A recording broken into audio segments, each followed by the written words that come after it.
स्वागत है आपके अपने ही चैनल एएस स्टडी हब में। दोस्तों आज मैं आप लोगों को इस वीडियो में क्या पढ़ाने वाला हूं। इस वीडियो में हम लोग पढ़ेंगे इलेक्ट्रोमैग्नेटिक इंडक्शन। इलेक्ट्रोमैग्नेटिक इंडक्शन जिसको हम लोग हिंदी में कहते हैं वैद्युत चुंबकीय प्रेरण। दोस्तों वैद्युत चुंबकीय प्रेरण पढ़ने से पहले हम लोगों ने इसके पहले जो विद्युत धारा वाला चैप्टर पढ़ा था उस वीडियो का आज इस वीडियो में प्रयोग होने वाला है। किस प्रकार से प्रयोग होने वाला है देखिए। सबसे पहले हर बार हमने आपसे यही कहा है, क्या कहा है कि बोर्ड एग्जाम में हमें क्या करना होता है, हमेशा क्वेश्चन से फाइट करना होता है। अगर क्वेश्चन को नहीं समझ पाएंगे तो हम लोग कैसे सॉल्व करेंगे। तो क्या कह रहा है क्वेश्चन, वैद्युत किसे कहते हैं, इसमें इलेक्ट्रॉन का प्रवाह हो उसे वैद्युत कहेंगे। और चुंबकीय प्रेरण यानी चुंबक प्रेरित करेगा। आपकी बार किसको चुंबक प्रेरित करेगा, किसको प्रेरित करेगा, धारा को उत्पन्न करने में। इसके पहले विद्युत धारा वाले पार्ट में हम लोगों ने किसके बारे में पढ़ा था, आवेश के बारे में पढ़ा था। किसके बारे में पढ़ा दोस्तों, हम लोगों ने आवेश के बारे में पढ़ा था। आवेश अगर गतिमान हो, आवेश कैसा हो, अगर गतिमान हो तो हम लोगों ने देखा था कि आवेश के गतिमान होने से विद्युत धारा उत्पन्न होते हैं। क्या उत्पन्न होते हैं, विद्युत धारा। अगर विद्युत धारा गतिमान हो तो हम लोगों ने देखा था कि एक चुंबकीय क्षेत्र उत्पन्न होता है। अगर आवेश गतिमान हो तो हम लोगों ने देखा था विद्युत धारा उत्पन्न होता है। अगर विद्युत धारा गतिमान हो तो हम लोगों ने देखा चुंबकीय क्षेत्र उत्पन्न होता है। क्या दोबारा चुंबकीय क्षेत्र से विद्युत धारा उत्पन्न कर सकते हैं हम लोग, क्या दोबारा चुंबकीय क्षेत्र से विद्युत धारा उत्पन्न कर सकते हैं। अगर कर सकते हैं तो यही कहलाएगा वैद्युत चुंबकीय प्रेरण। वैद्युत चुंबकीय प्रेरण किसे कहते हैं, चुंबकीय क्षेत्र द्वारा विद्युत धारा प्रवाहित करना, विद्युत धारा उत्पन्न करना चुंबकीय क्षेत्र कहलाता है, वैद्युत चुंबकीय प्रेरण कहलाता है। तो इसका प्रयोग के लिए माइकल फैराडे जी जो ब्रिटिश के साइंटिस्ट थे, माइकल फैराडे जी ने सन 1931 में इसका प्रैक्टिकल किया था। किस प्रकार से प्रैक्टिकल किया था, सबसे पहले प्रैक्टिकल को स्टेप बाय स्टेप समझते हैं। देखिए सबसे पहले हम लोगों को हमेशा प्रेक्षण जरूरी होता है। प्रेक्षण मतलब क्या हुआ वो पहले समझते हैं, इसके बाद मैं आपको समझाऊंगा क्यों हुआ। मतलब जो फैराडे जी का प्रयोग है उसमें क्या हुआ पहले वो समझते हैं और वो क्यों हुआ उसके बाद समझते हैं। सबसे पहले हम लोग किसका अध्ययन करने वाले हैं, फैराडे का प्रयोग। किसका प्रयोग पढ़ेंगे दोस्तों, फैराडे का प्रयोग। क्या था फैराडे का प्रयोग, सबसे पहले माइकल फैराडे जी जो ब्रिटिश के साइंटिस्ट थे सन 1931 में उन्होंने क्या किया, सबसे पहले उन्होंने इस प्रकार से एक लिया कुंडली लिया। दोस्तों सबसे पहले हम लोग सिंपल कुंडली से समझते हैं, ठीक है। इसके बाद जो आपके हाई स्कूल लेवल्स में कुंडली वगैरह है उससे समझेंगे, ठीक, कोई दिक्कत नहीं आपको। सबसे पहले माइकल फैराडे जी ने एक कुंडली लिया, उस कुंडली को उन्होंने किससे जोड़ दिया, एक गैल्वेनोमीटर से जोड़ दिया। सबसे पहले माइकल फैराडे जी ने क्या किया, एक कुंडली लिया, उसको किससे जोड़ दिया, गैल्वेनोमीटर से जोड़ दिया। क्लियर हो गया दोस्तों। माइकल फैराडे जी ने क्या किया था, एक कुंडली लिया था और उसको किससे जोड़ दिया था, गैल्वेनोमीटर से जोड़ दिया था। ये जो है गैल्वेनोमीटर। अब सर गैल्वेनोमीटर क्या होता है, तो गैल्वेनोमीटर एक ऐसा उपकरण है जो धारा को मापने का काम करता है। और यहाँ पर हम लोग सोच सकते हैं कि गैल्वेनोमीटर धारा को माप सकता है तो सर अमीटर भी तो धारा को नाप सकता है, तो अमीटर को क्यों नहीं लिया गया। तो अमीटर क्या करता है कि धारा को तो नाप करता है, धारा का मापन करता है, लेकिन अमीटर धारा का अधिकतम मान का मापन करता है। लेकिन जो गैल्वेनोमीटर इन्होंने लिया था, गैल्वेनोमीटर सूक्ष्म से सूक्ष्म यानी बहुत कम धारा का मापन करता रखा है, इसीलिए यहां पर गैल्वेनोमीटर का प्रयोग किया गया। क्लियर हो गया। माइकल फैराडे जी ने सबसे पहले क्या किया कि कुंडली को जब गैल्वेनोमीटर लिया तो गैल्वेनोमीटर में इस प्रकार से यहां पर मिडिल में 0 होता है और इस प्रकार से इसका ये सुई होता है। ठीक है, गैल्वेनोमीटर को लोग G से दर्शाते हैं। सबसे पहले माइकल फैराडे जी ने क्या किया कि माइकल फैराडे जी ने इस कुंडली के पास एक चुंबक रखा। इस कुंडली के पास माइकल फैराडे जी ने एक चुंबक रखा। चुंबक कैसा रखा जानो?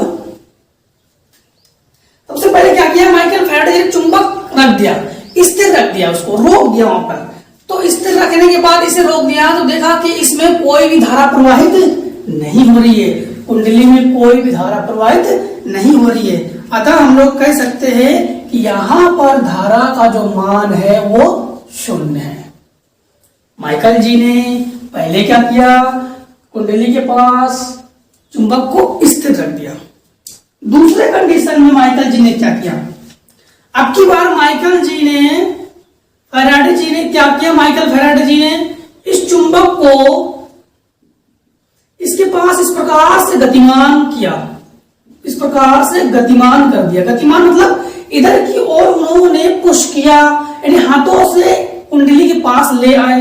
लेने के बाद उन्होंने क्या देखा कि ये जो धारा मापी का यहां पर सुई था, इस प्रकार से तो सुई में इस प्रकार से विक्षेप होने लगा, इस प्रकार से विक्षेप होने लगा। और माइकल फैराडे जी ने कहा कि धारा का मान यहां पर 0 नहीं है। इसका मतलब है कि चुंबक ने कुंडली में धारा उत्पन्न कर दिया। तब उन्होंने देखा, फिर माइकल फैराडे जी ने क्या किया कि इस चुंबक को इस प्रकार से अब की बार फिर से वही सिस्टम किया, चुंबक को अब कुंडली से इधर की ओर गतिमान कर दिया, विपरीत दिशा में गतिमान कर दिया।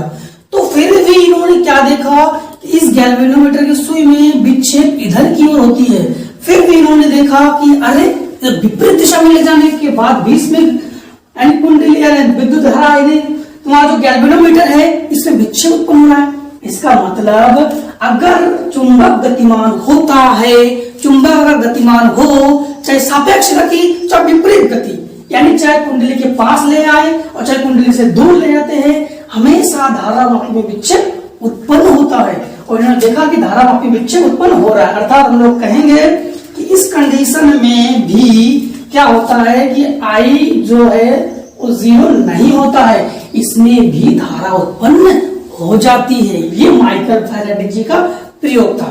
फिर से माइकल फैराडे जी ने क्या किया कि ये जो कुंडली है, इस कुंडली जो गैल्वेनोमीटर है, पहले कंडीशन में उन्होंने यहां स्थिर रखा, पहले कंडीशन में उन्होंने क्या किया, यहां पर स्थिर रखा तो कोई धारा उत्पन्न नहीं हुई। फिर उन्होंने इधर की और कुंडली की ओर गतिमान किया तो धारा में विक्षेप इधर की उत्पन्न हुई, यानी उन्होंने देखा कि धारा में विक्षेप उत्पन्न होता है। अगर उन्होंने देखा कि कुंडली को उसके विपरीत दिशा में गतिमान करते हैं तो धारा में इधर विक्षेप होती है, इसका मतलब इसमें धारा उत्पन्न हो रही है। अब की बार उन्होंने क्या किया कि चुंबक को दूर जाके स्थिर कर दिया, इस चुंबक को दूर जाके फिर से उन्होंने स्थिर कर दिया। स्थिर करने के बाद देखा धारावाही में कोई विक्षेप उत्पन्न नहीं हो रही है। स्थिर करने के बाद फिर से देखा कि धारा का मान 0 हो जाता है। यह था माइकल फैराडे जी का इंटरेस्टिंग प्रैक्टिकल। अब इसके बाद उन्होंने और क्या देखा, अगर इस कुंडली को, ये जो हमने कुंडली लिया, कुंडली के अंदर अगर चुंबक को ले आते हैं, कुंडली के अंदर अगर चुंबक को ले आते हैं, कौन सा सिरा, चुंबक का यन सिरा, अगर कुंडली के अंदर चुंबक को ले आते हैं तब भी इन्होंने देखा कि धारामापी में विक्षेप उत्पन्न हो जाती है। यानी अगर चुंबक को कुंडली के अंदर लाते हैं तो भी धारामापी में विक्षेप उत्पन्न हो जाता है। हम लोग कहेंगे आई का मान 0 नहीं होगा, उस समय भी धारा उत्पन्न हो जाती है। धारा उत्पन्न कर कौन रहा है, धारा उत्पन्न कर रहा है ये चुंबक, ये जो हमारा क्षण चुंबक है, ये क्षण चुंबक धारा उत्पन्न कर रहा है। अगर उन्होंने ये भी देखा कि अगर आपकी बात चुंबक किधर गतिमान है, इधर की ओर गतिमान है, इधर की ओर गतिमान है। अब की बार चुंबक को फिर बाहर ले जाते हैं, चुंबक को बाहर ले जाते हैं, ये हो गया यन सिरा। किधर गतिमान चुंबक? अब की बार इधर गतिमान है, चुंबक किधर गतिमान है? इधर। तो देखा कि धारामापी में विपरीत दिशा में विक्षेप उत्पन्न हो जाती है, इस प्रकार से फिर से विक्षेप हो जाती है। इन्होंने इस प्रैक्टिकल से भी यही देखा कि धारा इसमें भी उत्पन्न हो रही है।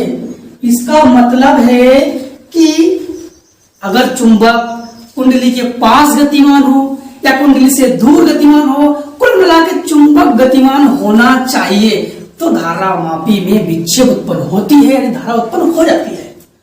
फिर तीसरे कंडीशन में उन्होंने क्या देखा कि कुंडली के अंदर अगर चुंबक को स्थिर रख दिया जाए, कुंडली के अंदर अगर चुंबक को स्थिर रख दिया जाए, आपकी बात क्या कही उन्होंने? स्थिर रख दिया, तो देखा कि धारा में कोई भी विक्षेप उत्पन्न नहीं होती है। अगर चुंबक को कुंडली में स्थिर रख दिया जाए तो धारामापी में कोई भी विक्षेप उत्पन्न नहीं होती है। अगर बाहर रख दिया जाए, स्थिर रख दिया जाए, चुंबक को बाहर स्थिर रख दिया जाए, तब भी देखा कि धारामापी में कोई विक्षेप उत्पन्न नहीं होती है। ये सब किसका प्रैक्टिकल था? माइकल फैराडे जी का। माइकल फैराडे जी ने और भी क्या देखा? अगर इसकी फेरों की संख्या बढ़ा दी जाए, फेरों की संख्या बढ़ा दी जाए तो विद्युत धारा का मान भी बढ़ जाता है। ये माइकल फैराडे जी ने देखा। और क्या देखा? अगर इसके अंदर चुंबक को बहुत स्पीड से गतिमान करवा दिया जाए, बहुत स्पीड से गतिमान करवा दिया जाए, यानी बहुत स्पीड से इसके अंदर लाते हैं, तो धारा भी बहुत स्पीड से उत्पन्न होती है। अगर बहुत स्पीड से धारा को चुंबक को बाहर ले जाते हैं तो धारा भी बहुत स्पीड से ही, यानी धारामापी जो विक्षेप होता है उतनी ही स्पीड से होती है। ये उन्होंने और देखा। उन्होंने और क्या देखा? अगर यन सिरे के अलावा अगर इसके अंदर यस सिरा ले आते हैं, यन सिरे के अलावा इसके अंदर, जैसे मान लीजिए ये हमारा कुंडली हो गया, ये हो गया हमारा कुंडली और ये हो गया धारामापी। इसके अंदर अगर हम लोग यश सिरा ले आते हैं, इस प्रकार से यश सिरा ले आते हैं, तो क्या देखा? यश सिरा लाने पर भी धारामापी में विक्षेप उत्पन्न हो जाती है। यश सिरा लाने पर भी किस प्रकार से? इस प्रकार से विक्षेप होता है। ठीक है। अगर यश सिरा किधर गतिमान हो? कुंडली के अंदर की ओर गतिमान हो। यश सिरा किधर गतिमान हो? कुंडली के अंदर की ओर गतिमान हो, तो भी धारामापी में विक्षेप उत्पन्न हो जाती है। अगर यश सिरा इस प्रकार से कुंडली में यश सिरा को बाहर ले जाया जाता है, इस प्रकार से यश सिरा को अगर हम लोग बाहर की ओर गतिमान कर देते हैं, किधर गतिमान है आपकी बार? इधर की ओर, तो भी इसमें देखा गया कि कुंडली में धारामापी में, जो कुंडली की धारामापी है उसमें विक्षेप उत्पन्न हो जाती है।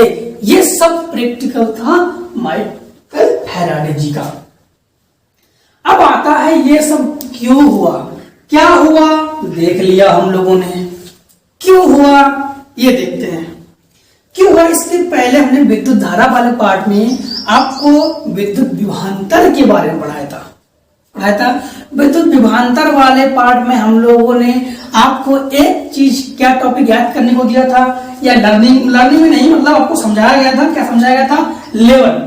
जैसे मान लीजिए कि ये कोई आपकी पानी का टंकी है और ये कोई दूसरा पानी का टंकी है।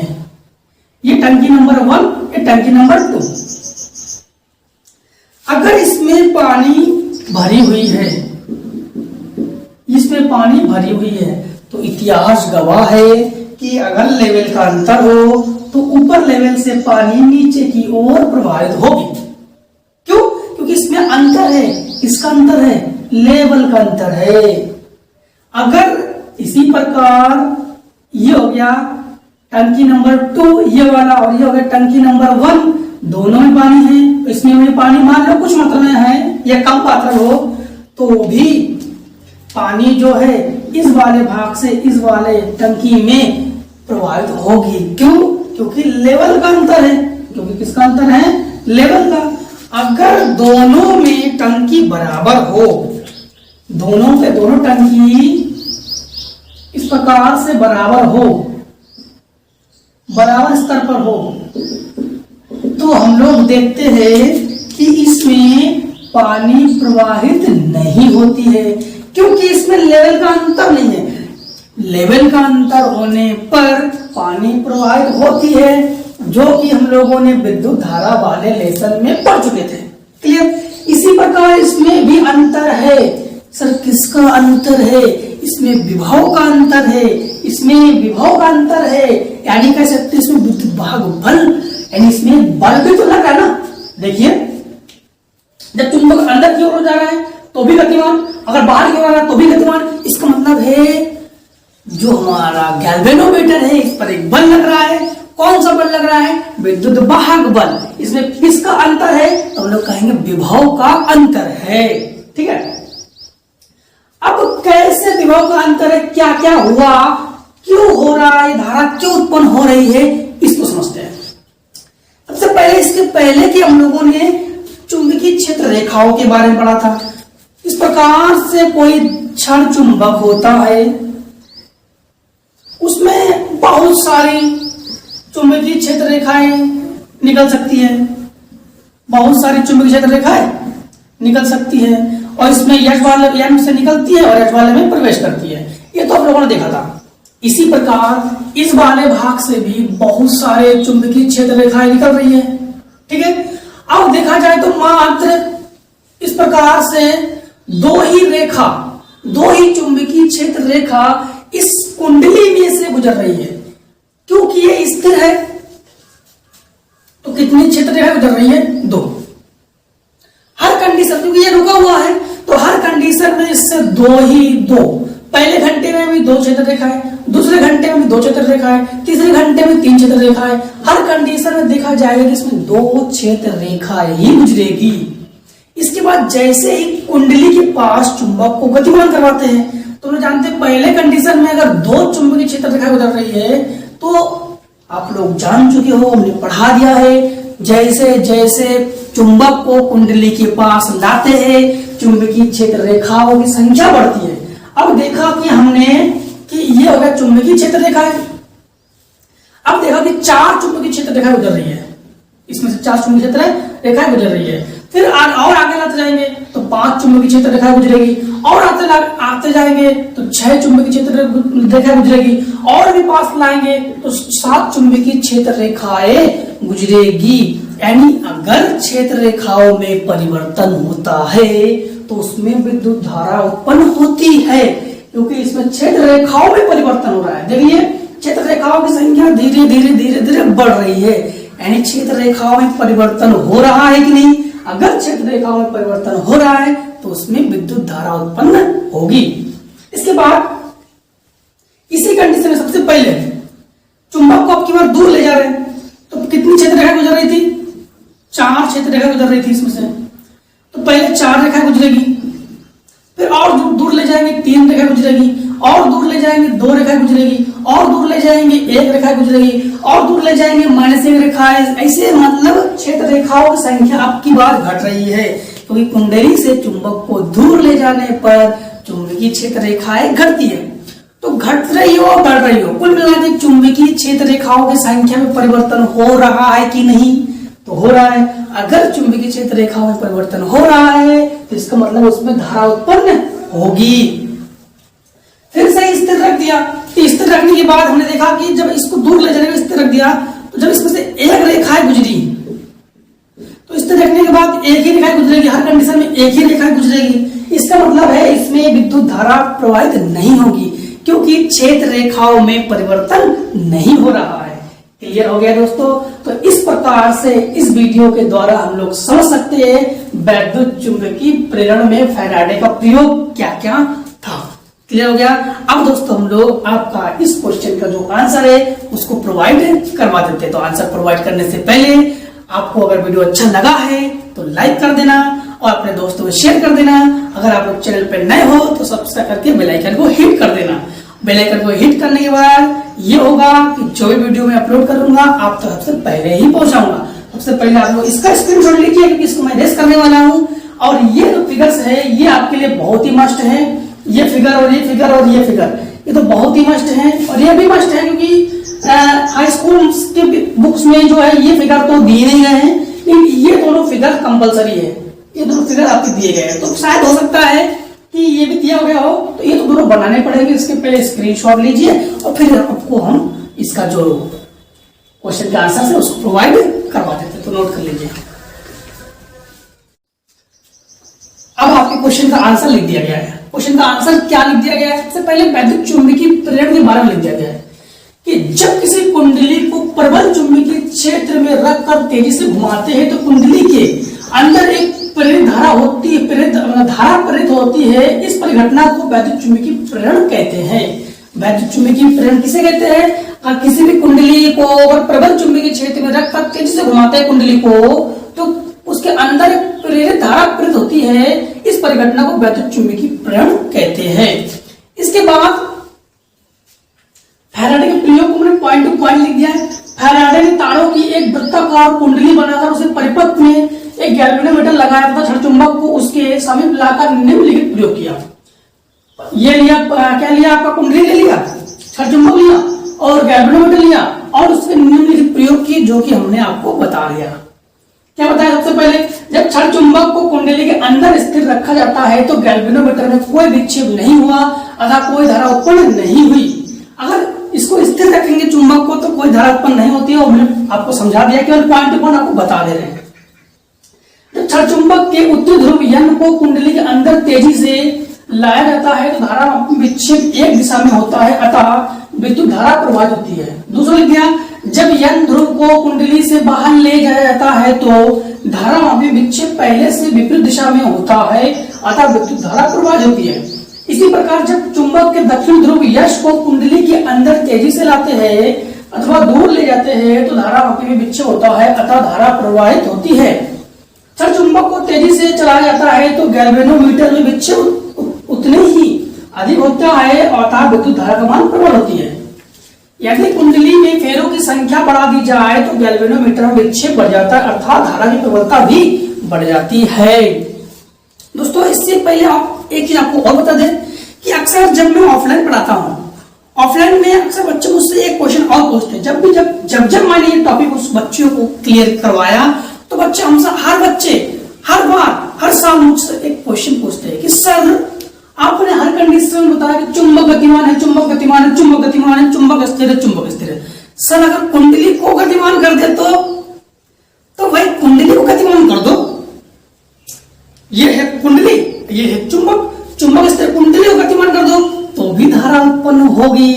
कुंडली को चुंबक के समीप लाओगे तो भी धारा उत्पन्न होगी। कुंडली को चुंबक से दूर ले जाओगे तो भी धारा उत्पन्न होगी, और कुंडली को अगर स्थिर रख दोगे तो धारा उत्पन्न नहीं होगी। जो काम चुंबक करता है वही काम कुंडली भी करता है। ठीक है दोस्तों, तो आज के लिए इतना। आप लोग एक काम कीजिए, सबसे पहले इसका स्क्रीनशॉट लीजिए अपने, और स्क्रीनशॉट लेने के बाद इसका अपने मोबाइल पर स्क्रीनशॉट लेने के बाद कॉपी में नोट जरूर बनाइएगा। तो आज के लिए इतना।